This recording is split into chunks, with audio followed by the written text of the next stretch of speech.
saya dikenal dengan nama Mans Latu Harhari.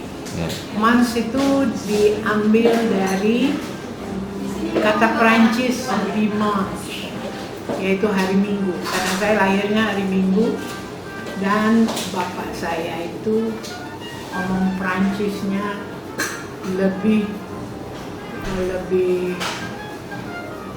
baik daripada bahasa Belanda. Dan Ambon zaman kemerdekaan itu kita mengalami masa pahit karena di Jawa sini Ambon itu dimusuhi sebagai mata-mata Belanda atau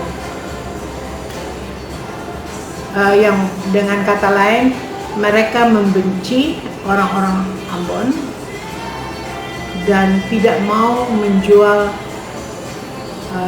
makanan atau sayuran atau daging ayam kepada orang Ambon.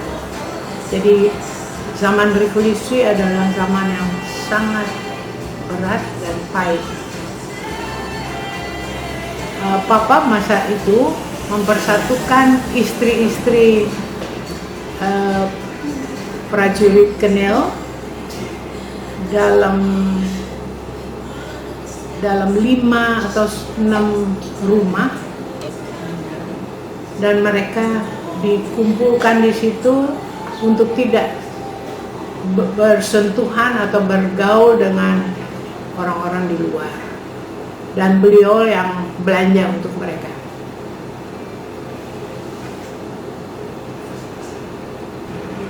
Ambon saat ini banyak juga ya. Kalau saat ini kita ingin sekali Ambon itu tidak ketinggalan daripada provinsi-provinsi lain, karena kita punya sifat dan pergaulan yang toleran, dan kita tidak termasuk provinsi yang miskin meskipun sudah ditetapkan bahwa Provinsi Maluku adalah daerah termiskin nomor 4 di Indonesia. Tapi saya tidak merasa daerah itu miskin, mungkin karena APBD-nya sedikit. Kata orang harus disesuaikan dengan besar tanah atau dataran yang ada di Maluku, karena nyatanya Maluku kan sebagian besar terdiri dari lautan, dan daratan itu sebenarnya tidak lebih besar dari Tasikmalaya, jadi APBD-nya sama. Kita perjuangkan sekarang supaya Provinsi Maluku menjadi provinsi kelautan, agar dengan mengukur besar dan luasnya lautan, APBD kita dapat disesuaikan.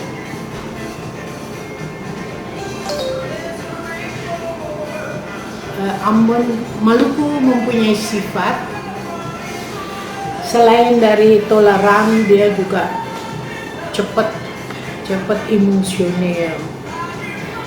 Jadi untuk membangun Maluku saya rasa tidak pada tempatnya kalau kita sedikit-sedikit emosi atau malas. Kalau dulu binungku itu kerja sebagai pelayan rumah tangga, sekarang sebaliknya. Karena mereka itu tekun dan rajin, dan mereka simpan uangnya untuk membeli tanah di Maluku. Sekarang mereka malah jadi eksportir sayuran dan hasil tanaman mereka sendiri. Sehingga kita yang malas-malas nih bisa jadi pelayan rumah tangga mereka. Terbalik jadinya. Harapan saya adalah biarlah kita semua di Maluku. Jangan pandang Maluku dari yang di luar Maluku, atau kita yang merantau ke negara lain itu tidak cinta sama Maluku. Kita semua cinta Maluku, dari itu kita ingin sekali Maluku itu keluar sebagai ratu juga dalam setiap hal, dalam pariwisata maupun di dalam pekerjaan yang menerima tamu-tamu, dan juga kerajinan di Maluku. Jangan sampai kita tidak dapat melayani tamu-tamu yang mau berkunjung ke Maluku. Kita harus melestarikan budaya Maluku yang sangat ramah untuk dapat menarik banyak orang ke Maluku. Karena Maluku terkenal indah, tidak kalah dari daerah-daerah lain. Hubungan adatnya juga manis, dan kalau dilihat daripada kepandaian dan kepintaran anak-anak kita, saya rasa tidak ada bandingnya.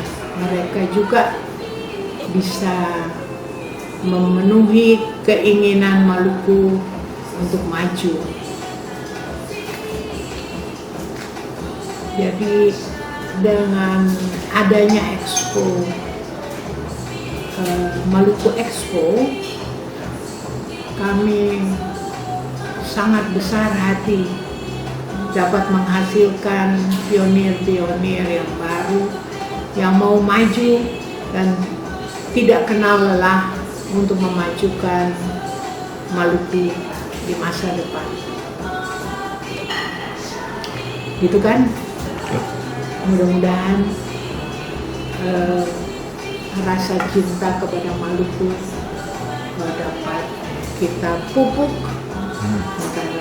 karena kita yang di luar Maluku cintanya tidak berkurang daripada mereka yang ada di Ambon, di Maluku.